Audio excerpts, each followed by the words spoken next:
how can we say things? How can we use our voices for good? Good morning and welcome to Recipe for Success. My name is Nancy Giacalone, and if you're joining me for the first time, we like to focus on secret ingredients or techniques that are critical to the successful outcome of an individual, an idea, or a product. And today we're talking about HSA plans. We have a lot of acronyms in our business, and for those of you unfamiliar with that particular term, it stands for Health Savings Account. We're going to go into a little bit more detail on that in a minute, but I'm super excited to welcome my guest today, Kris O'Connor. Kris, I was connected with through a good friend of our mutual good friend, Christine Shear. So I'm super excited to have her on our show today.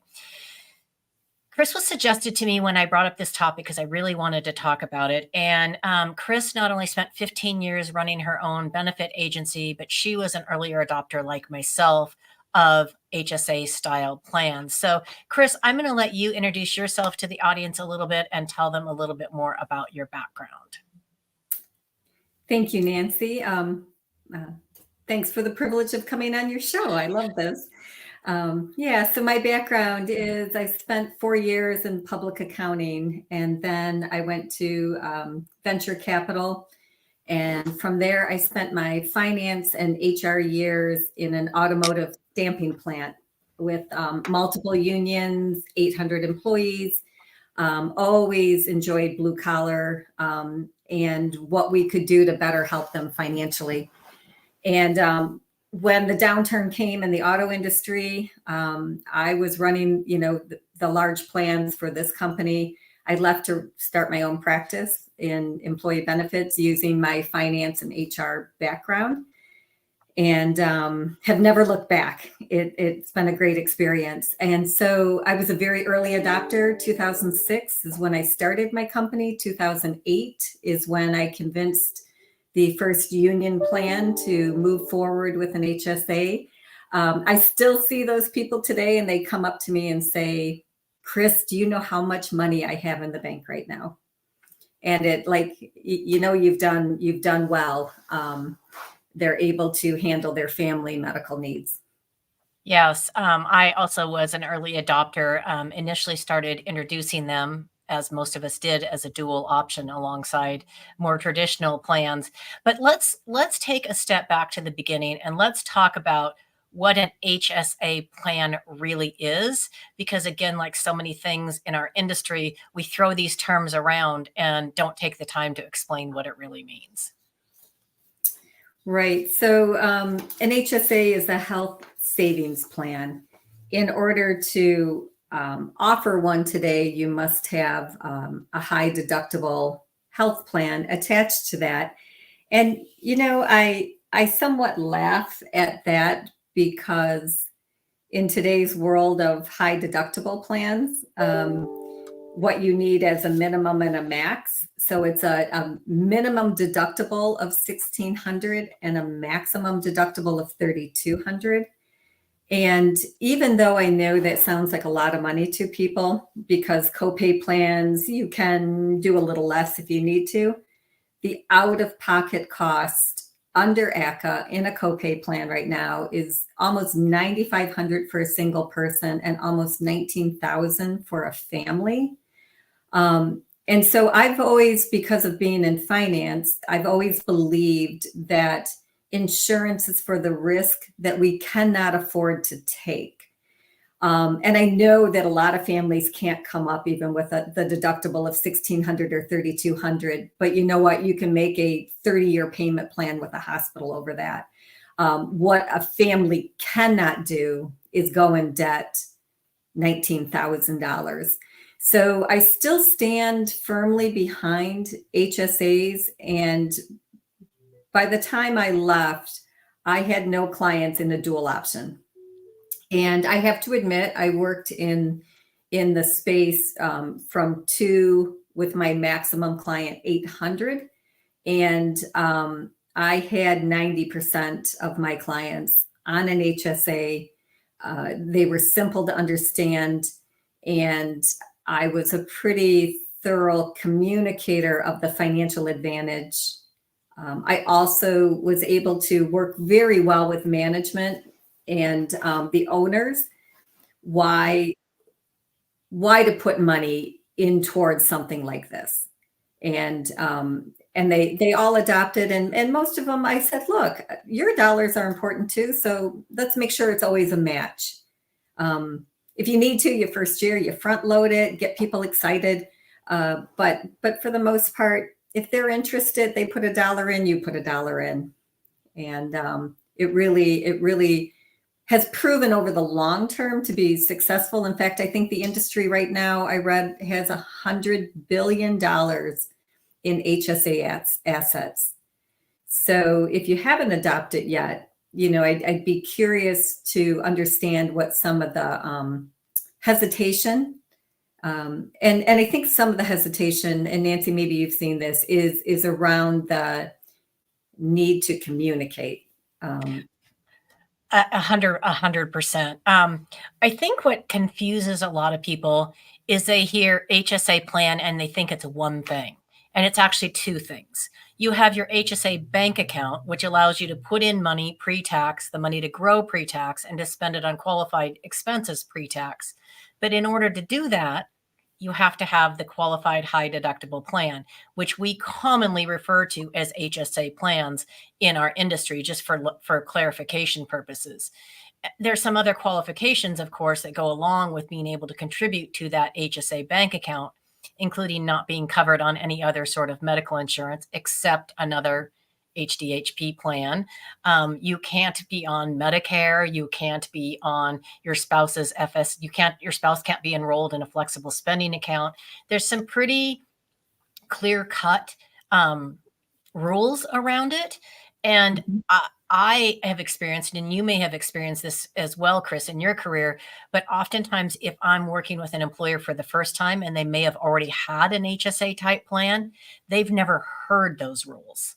And Correct. So they're putting their employees at risk for tax penalties because the communication has not been adequate.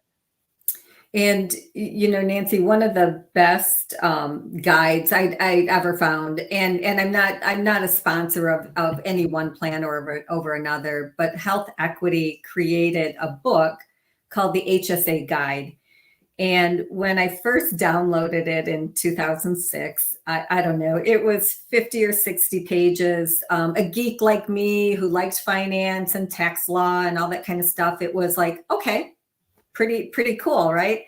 The latest edition is 193 pages. And I don't mean to scare anybody by that, but the rules are so easy to follow. And the book only helps to give the guidelines to some of the deeper questions that will come up that, it has evolved over the last 10 years, 20 years.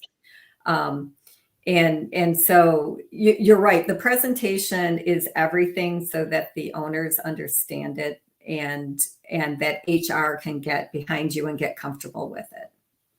So one of the things that I do often in a case where there is a dual option situation, which I would say is probably the majority of my clients, in all honesty, is I always talk to employees about, let's just do the math. Let's do the math. Let's look at the delta in the premium differential.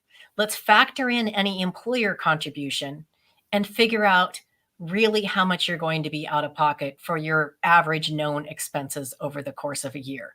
Because again, I have that same kind of math brain. And I always look at, if I put $100 into my HSA bank account instead of giving it to the insurance company, and I don't spend it at the end of the year, I still have that $100. But if I don't spend it on the PPO plan, they're not going to give it back to me. Right. And that's exactly how I always explain it to people. I'm like, this is a way of you preserving your own money for the needs that you will have at some point in time, instead of just giving it to the insurance company on the off chance that you might have $100 worth of expense. And I think, I've been giving that a lot of thought, because recently I was called by a good friend of mine Daughter is now in her second job out of college, right? So the first job, it was okay. Second job, she got a 30% pay increase, and boom, she left. Well, she left an incredible healthcare with her first company, and the second company, good healthcare plan, but a lot of co-share of premium, right? So her 30% pay increase, more of it now is going to her healthcare premium. And so we did that exact math. So nothing better than helping and looking at at a 25-year-old budget, right? I mean, when you start to tell them they might have $3,000 or $4,000 out of pocket for their health care, they take a little more attention in that. And I was, as we went through it, I was a little bit shocked by for the younger people, the cost of mental health. And, 2 times a month visit. A lot of people are once a week visits, but, 2 visits and maybe some anxiety drug. And when you're not in that nice little secure copay plan of $20 to $50, depending on primary care specialists, right? All of a sudden, therapist is looking for $125 and, twice a month. And even when we went through that, I said, okay, that's a known commodity. That's Right. That's what you know. I said, what I am so afraid for you is one trip to the hospital and you need to come up with $10,000. So either we budget and figure that out. And I know through telehealth, there's some opportunities there that, you won't have to pay. I don't know if there's any movement going on right now with, the whole conversation around mental health. How do we bake in a couple, visits into an HSA plan? Because as we all know, maybe we don't all know, an HSA plan, you have no out-of-pocket cost for preventative care. So annual physical, well baby checkups, the OBGYN exams, men prostate, the list goes on and on, mammograms. So colonoscopies, right? So for a normal person with preventative care, an HSA plan is a great thing because your general medical day-to-day things are covered, and maybe you see the doctor 2 or 3 times a year for the flu and other things. And then if you're a heavy user, the answer really becomes a very, very easy math equation. Where I have found the math to be a little bit hard is that in between. That moderate user. I agree with you. Moderate user. But okay, so you brought up a really good point, and I want to actually piggyback on that. So you brought up the rise in demand for mental health services. Mm-hmm. So that is a challenge with the HSA high deductible health plans, because of course those at the present time are subject to the deductible and coinsurance. Except in the event of maybe an EAP or a telehealth behavioral health services. The other challenge that I'm seeing currently is the rise in the utilization of high cost specialty drugs. And that is throwing people off as well. So let's take, for an example, a Humira that runs around $5,000 a month. There's a million drugs in that category anymore that run about that much per month. Right. And depending on their plan, they may have a $250 copay for a specialty drug, or there may be a cost shared associated with it. But that also is one of the barriers I'm seeing recently in the effectiveness of the HSA plans. What are your thoughts on that? I do think that's a good point. I mean, let's take the ever popular right now, Wegovy and Ozempic. Sure. Coming in at $1,200, right?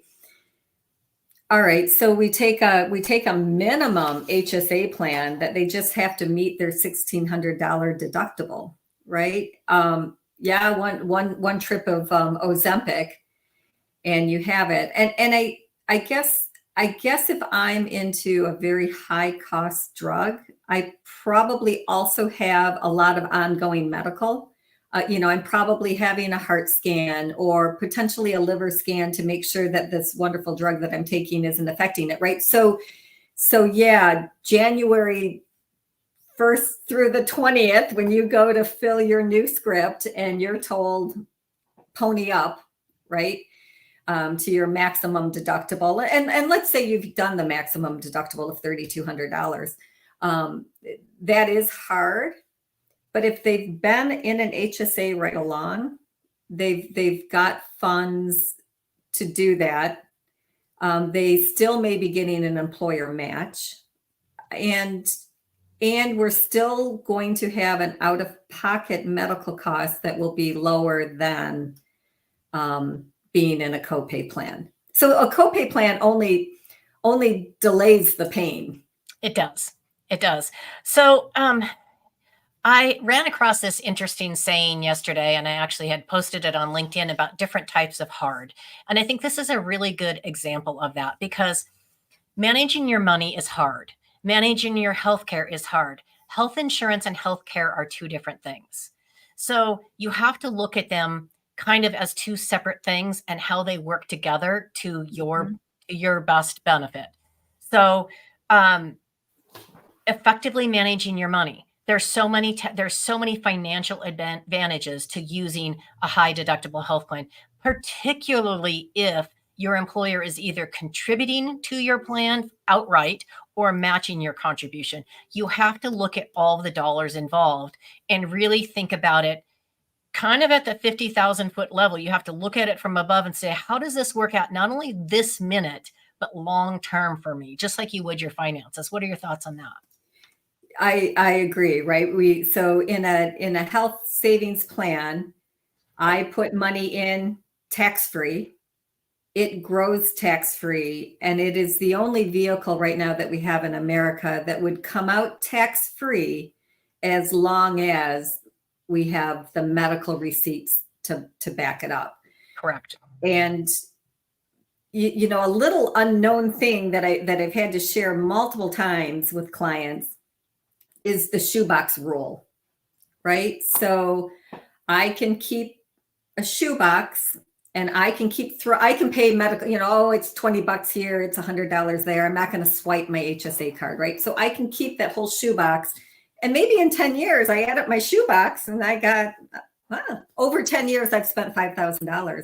I mean, I have a place in which I can pull tax-free money out, match it up to my receipts, and take a vacation if I wanted to, right? Because Exactly.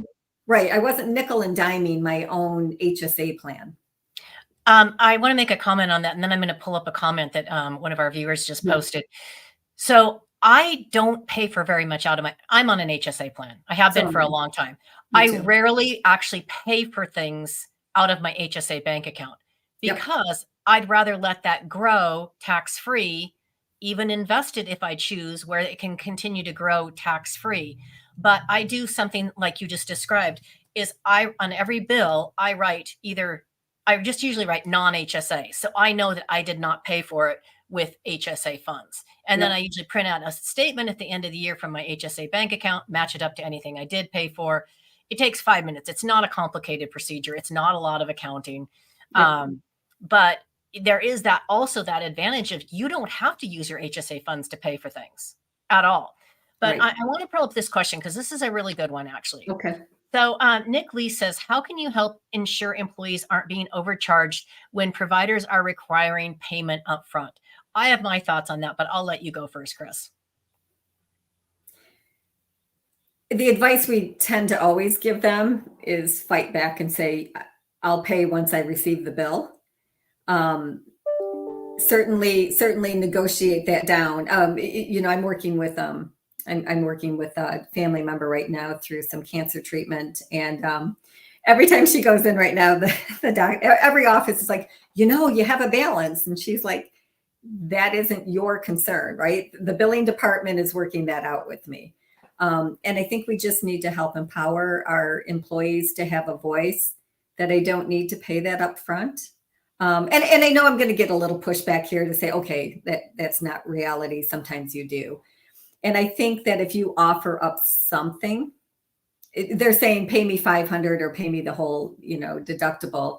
I think that if you offer up, I can start this off at $100, they'll do that. I think you have to push a little bit back. Yeah, I think that people have to be empowered to say no to medical providers, because right now I think that most Americans in general walk into a doctor's office and it's like their willpower left their body and they just kind of follow whatever directions they're given.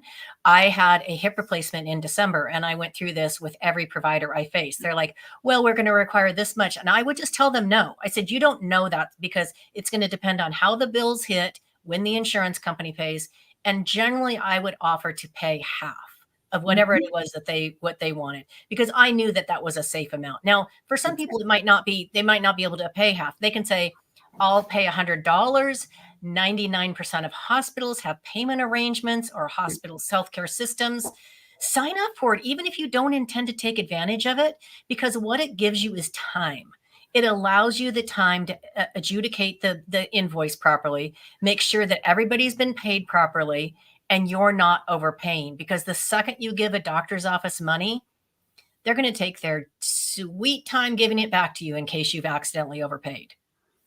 Well, and I don't mean to be devil's advocate here, but by the time you're in a hospital, it doesn't matter if you're in a quote high deductible health plan that is deemed an HSA, or if you're in a copay plan, because I haven't seen, and I'm in the Michigan market, so I'll justify that. I have not seen a copay plan that once you are hospitalized, every hospitalization results in now hitting the maximum of your deductible and a co-share. Right. And that means you're getting close to your $9,800. So at least I feel better. In an HSA, there is a better way to protect individuals from the catastrophic. And I think the problem we do have in America is we do have a lot of people living paycheck to paycheck. And I've seen it firsthand, because most of my work is union work, with people paid as low as $15 an hour to as high as 45, depending on, the skilled labor side.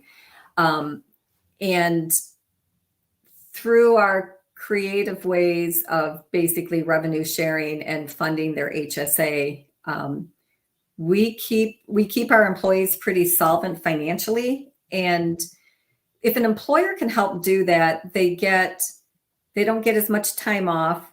They've eliminated a little bit of financial stress.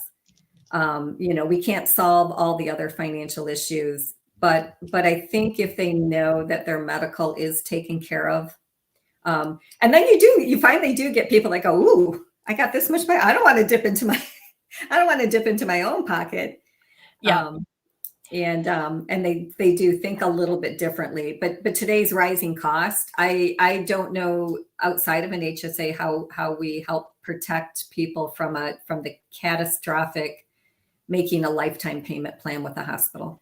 Yeah. So I would reiterate that I encourage anybody that's having any type of procedure, whether it's inpatient, outpatient, especially if you know about it ahead of time, immediately sign up for whatever their payment program is.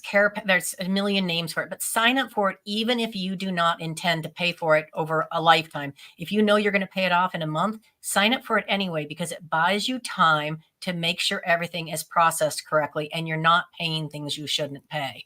So I think that that's important. One of it wasn't the first one, but one of the early groups that I did write an HSA for was a string of auto dealerships, which you would think would not necessarily be a good fit. But it was funny because it was actually the lower paid workers that were the first to sign up for it. Well, they were doing it because the premium was lower, and the employer was funding the HSA bank account with the difference in premium between that and the PPO. So there was double advantage. But they were the biggest advocates, because they were the ones next year at the meeting saying, "Dude, you got to do this because this is how it works and it's so much better." So a good high deductible health plan is really what insurance was intended to be in the first place. Yes. Insurance, by definition, is a large number of people coming together to pay a small premium to protect against an unforeseen catastrophic risk. That's Yep. what insurance is. And that's what medical insurance was initially intended to be. However, we've gotten things mixed up, and we now look at health insurance and we're like, well, that's not very good health care. Insurance Right. is not health care. Right. Do we No, need I to mean, go when you through think, that healthcare originally started out as catastrophic medical plans, or Yes. CMMs, right? And there wasn't a $20 office visit to see a No. doctor. It was, you saw a doctor and it was $40. And I understand through inflation we're at a different number now. But had we not falsely made everything seem like it's only a $20 value, it's I don't get to go buy eggs for the price that I bought them for 4 years ago. And I think by keeping those copay plans in place, we haven't been able to solve the bigger cost crisis, because we've given humans a false sense of what the cost of health is. Oh, it's only Right. $20. Well, no, it's $150. Yeah. Yeah. And So people will say it's free. It's not free. It's not free. right, There's a cost. You may not be paying part of that cost, but it's not free.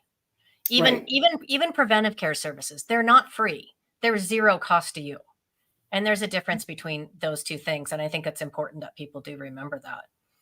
I do too. One of the other things I think that HSA plans are wonderful for is the under 50 market, because the community rated market doesn't have a lot of options as far as self-funding and being creative with how they structure a plan.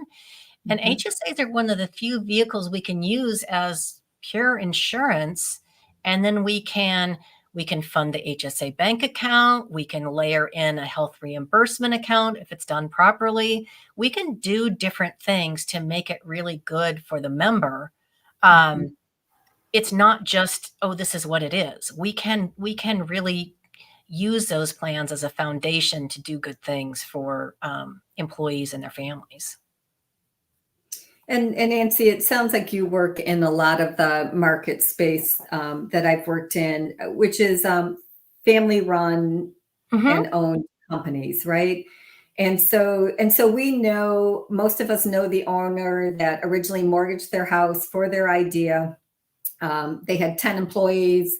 I took a client that was 2 employees, and currently they have 50 people and they have $1 trillion of assets under management, right? So you look at the entrepreneurs behind there, and because I was fortunate enough to be a CPA, loved estate planning. There's another tool out there. If you're in conversations with entrepreneurial and owners, is they can also put money away for their spouse. So now their spouse is over 50. Is it 55? The catch up. 55, yeah. So you throw another $1,000. So there's a way to do estate planning for the owner and the family. Another interesting thing that people don't know, that, thank you, Affordable Care Act, our children get to stay on the plan until they're 26 years old. But you cannot use your HSA dollars, because usually your 22 to 26-year-old is no longer your dependent. But if you want to do some generational wealth sharing, you can set up an HSA for your child, throw a $4,000 in there. They stay on your healthcare plan, but you're making all these like mini little pools, and you're able to transfer wealth. Exactly. So you have your family limit, but then you can put that additional money in for your of age non-tax dependent Yeah. child.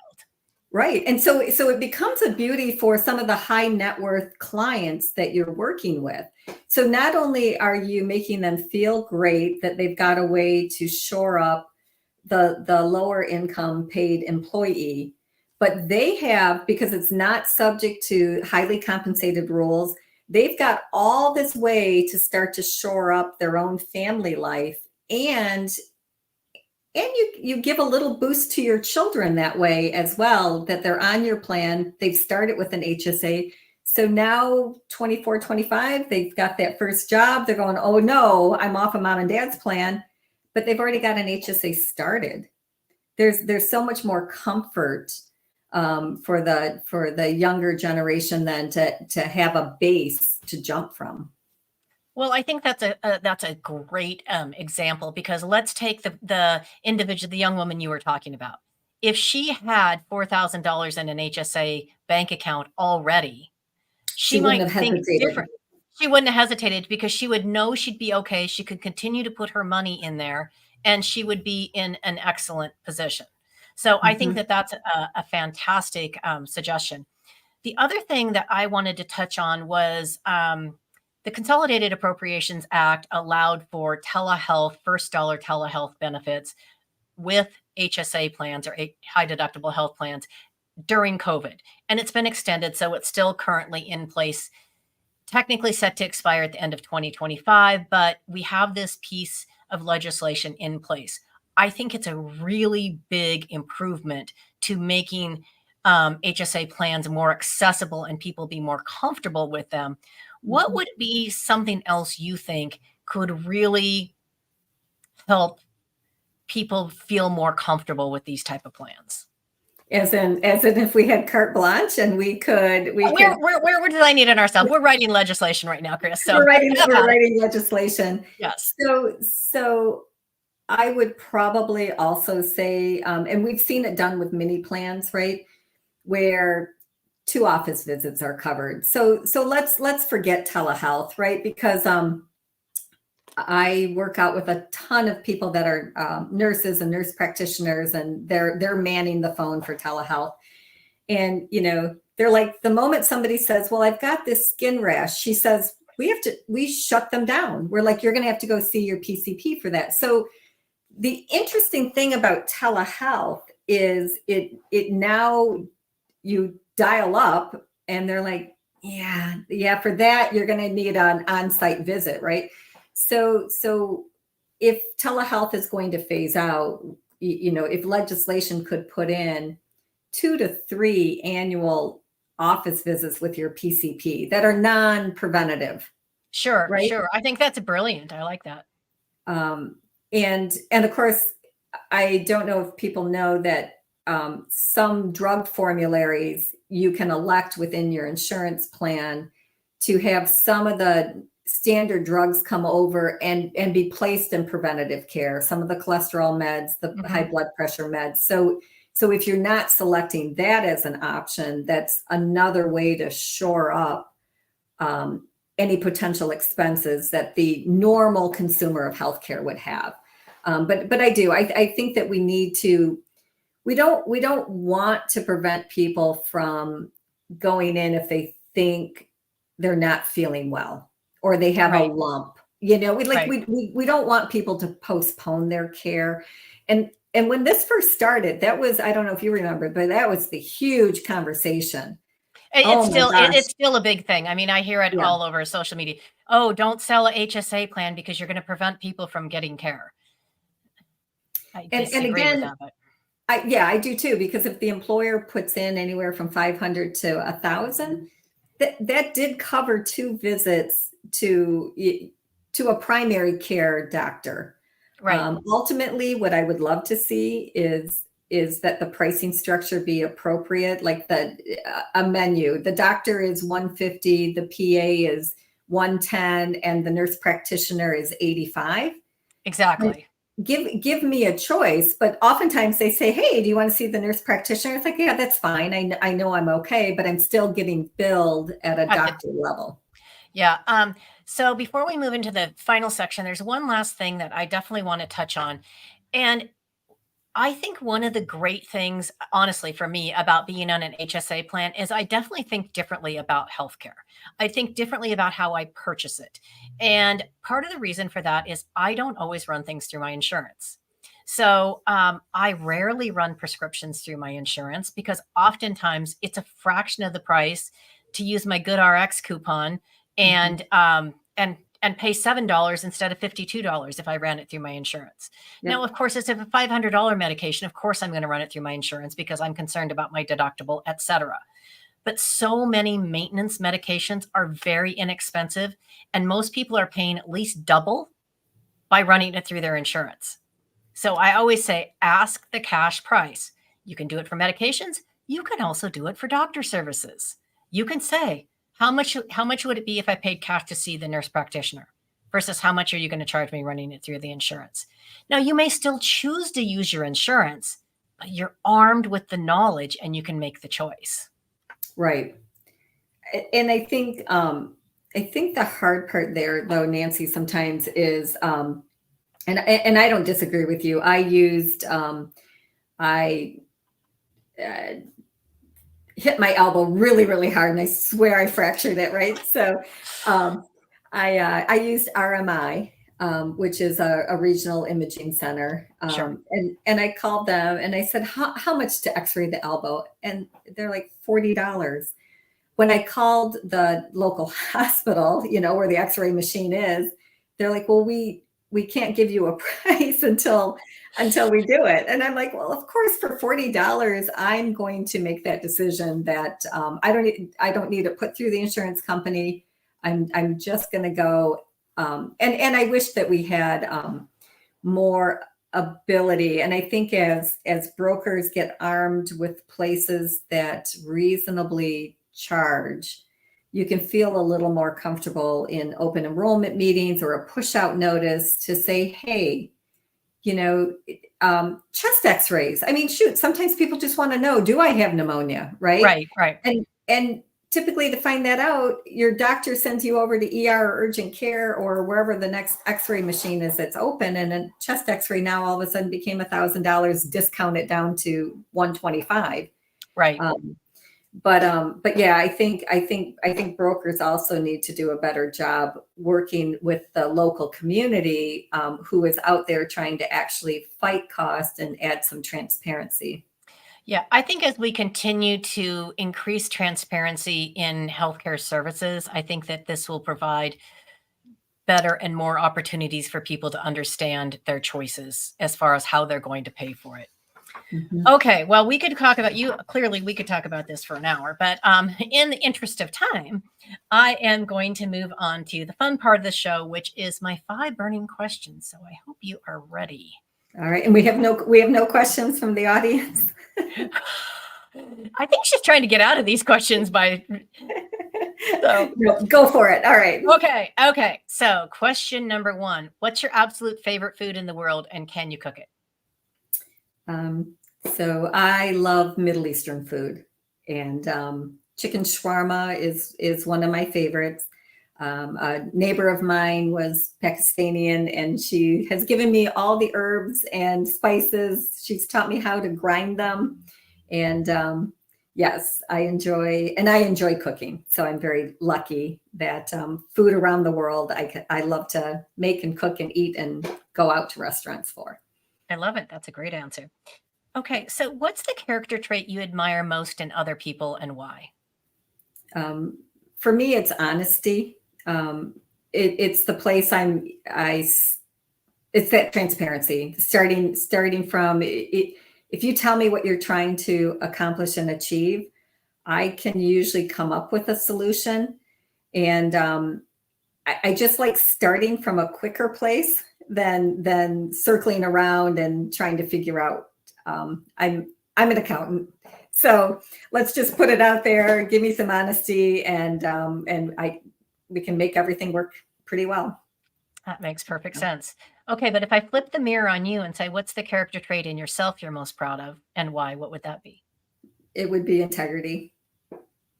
Yeah, I was lucky that I was self-employed, didn't sell anybody anything that they didn't need, often talked them out of certain things, and stayed true to my employers. And this was their pie, and how much can you afford? Yeah. And, and have had a beautiful life, but integrity is what I have with my handshake. I love that. What's the one thing everybody should understand before enrolling in an HSA plan? I think the hardest thing is having them understand that everything is going to go through the deductible first. And I've got a great slide that just puts it in a bucket that really helps. And I think you got to determine, like I use a lot of visuals in my presentations.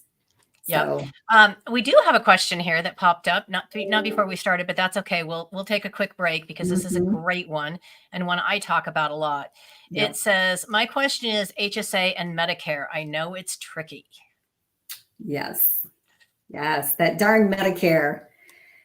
So the hard part, and Nancy, jump in. I've spent a ton of time in Medicare, and they keep putting legislation out there that they're going to get rid of this as long as you're working. But because when you turn 65, you are automatically eligible for Part A.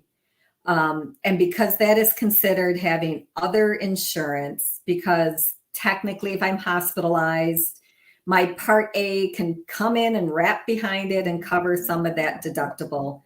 And so that makes a Medicare eligible person ineligible to participate in putting away in an HSA the contribution and for the employer to give a contribution. However, it does not make them ineligible to be in the high deductible healthcare plan.